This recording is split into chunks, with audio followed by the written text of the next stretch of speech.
Hola, hola les poissons et bienvenue sur El Tarot de Malou. Dans cette vidéo les amis, on va regarder ensemble vos énergies pour la semaine qui arrive, à savoir du 17 au 23 juin 2024. Comme toujours, ne prenez que ce qui vibre avec vous, ce qui résonne, ce qui vous permet d'avancer, ce qui vous fait du bien.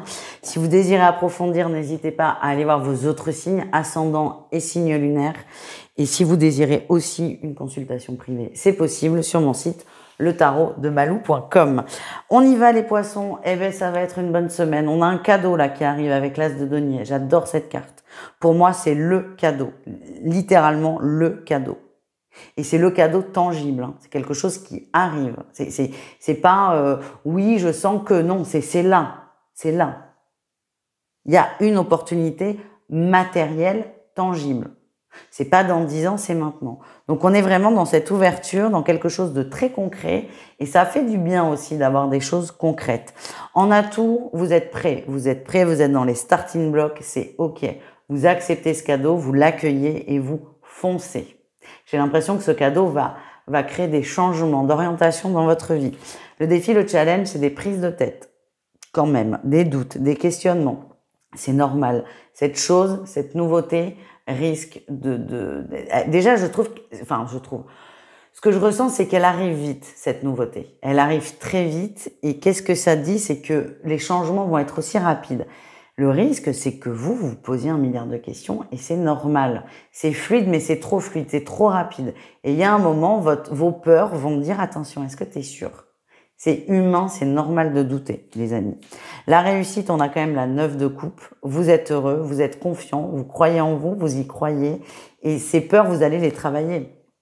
La 9 de coupe, on a une personne qui se rend compte de toutes les ressources qu'elle a à disposition. Et ça, c'est très, très, très positif. Très, très, très positif. On continue avec le professionnel. On va aller voir votre atout et votre défi de la semaine. Votre atout, le monde. Beaucoup de changements, beaucoup de changements, beaucoup de changements. Et pour moi, il y a une possibilité d'évolution, d'avancement qui est forte, qui est très forte, très intense, très positive aussi. Le défi, le challenge, c'est la mort. Est-ce que c'est possible qu'on vous propose un emploi alors que vous êtes déjà en emploi? Il va falloir partir, il va falloir se positionner, il va falloir faire un choix. Donc là, j'ai une opportunité géniale avec le monde, on m'offre quelque chose de waouh, c'est tout ce que j'ai voulu. Par contre, le défi, ça va être de couper tout le reste parce que c'est tout de suite maintenant. Je dis, il y a cette notion de rapidité, d'urgence aussi. Vous ferez le bon choix au bon moment, c'est vous, écoutez-vous. Voilà ce que je ressens. On continue avec le relationnel en général. Ouais. Alors, ce que je ressens, ce qui va aussi vous prendre la tête, c'est que tout le monde n'abonde pas dans votre sens. Tout le monde ne va pas dans votre sens. Tout le monde n'est pas vous. Enfin, personne n'est vous d'ailleurs. Mais ce qui ressort, c'est que les gens autour de vous ne comprennent pas peut-être cette rapidité, cette urgence, ne comprennent pas les changements que vous allez mettre en place. C'est possible que des gens décident de déménager. Il peut y avoir des conséquences importantes. Et j'ai l'impression que tout le monde va vous tomber dessus et que vous allez être un peu perdu, quoi. En atout, vous êtes très clair dans vos échanges, très clair dans la communication. Vous communiquez aussi beaucoup. Vous avez besoin de clarifier les choses, vous posez les choses et ça, c'est très, très positif. Le défi, le challenge, c'est qu'on a quelqu'un autour de vous dans la sphère familiale qui va réussir à vous faire culpabiliser et à vous toucher. C'est quelqu'un qui est très, très proche de vous. On a quelqu'un qui, pour moi, est en souffrance, hein. Donc, plutôt que de faire le ping-pong, je te fais du mal, tu me fais du mal, mais je ne pense pas que vous fassiez ça, les poissons, c'est plutôt aller réconforter cette personne qui est inquiète et qui n'a peut-être pas tous les tenants et les aboutissants de vos nouveaux projets. Pour moi, c'est quelqu'un de vraiment très proche. Ça peut être votre autre, ça peut être votre... Je sais pas pourquoi on me montre la maman. La maman est inquiète. C'est ce qu'on me montre. Ça peut être votre maman, ça peut être quelqu'un qui est proche et qui a besoin peut-être qu'on lui explique un peu plus. Pas parce que cette personne est idiote, parce que cette personne a besoin de comprendre, tout simplement. Certainement un signe d'air. Mais pour moi, vous allez dépasser tout ça et ça va passer. Ça va passer, vous allez trouver les mots, vous allez trouver la bonne énergie. Allez, on continue, on termine avec le sentimental. On va aller voir un message pour chacun d'entre vous. 3 cas de figure, triangulaire, couple et célibataire. Et on commence avec... Allez, on commence avec les triangulaires poissons. Les triangulaires poissons, on a la plume et le temps. On observe que la relation n'a plus la même vibration qu'au départ. Au départ, il y avait plus peut-être de papillons dans le ventre, plus de légèreté, plus de tendresse. On est nostalgique.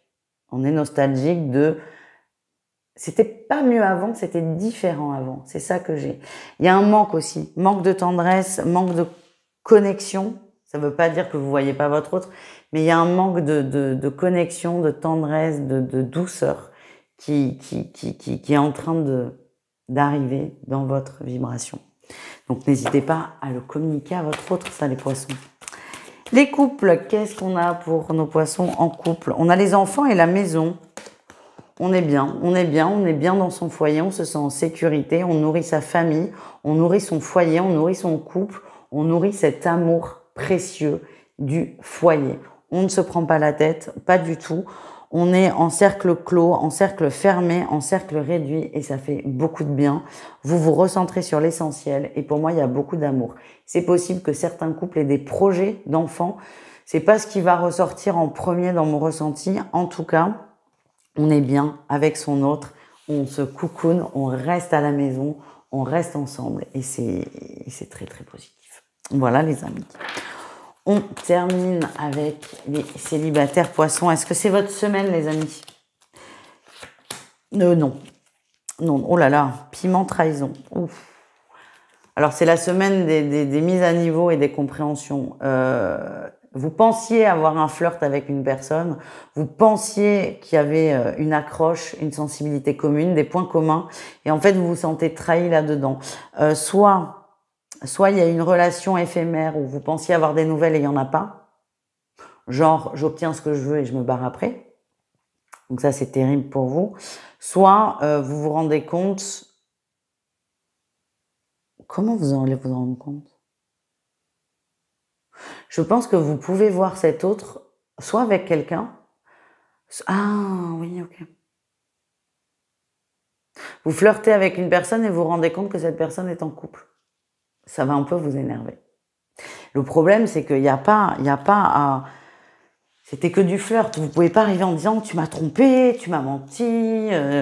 Ben non. En tout cas, vous n'allez pas le faire. Vous observez quelque chose qui vous... Vous observez de loin quelque chose qui vous touche et vous allez vous sentir trahi par cette personne et aussi quand même par vos attentes. Voilà les amis. Je vous fais des gros bisous. Je vous souhaite une excellente semaine. N'hésitez pas à aller voir vos autres signes. Et moi, je vous dis à tout vite. Ciao.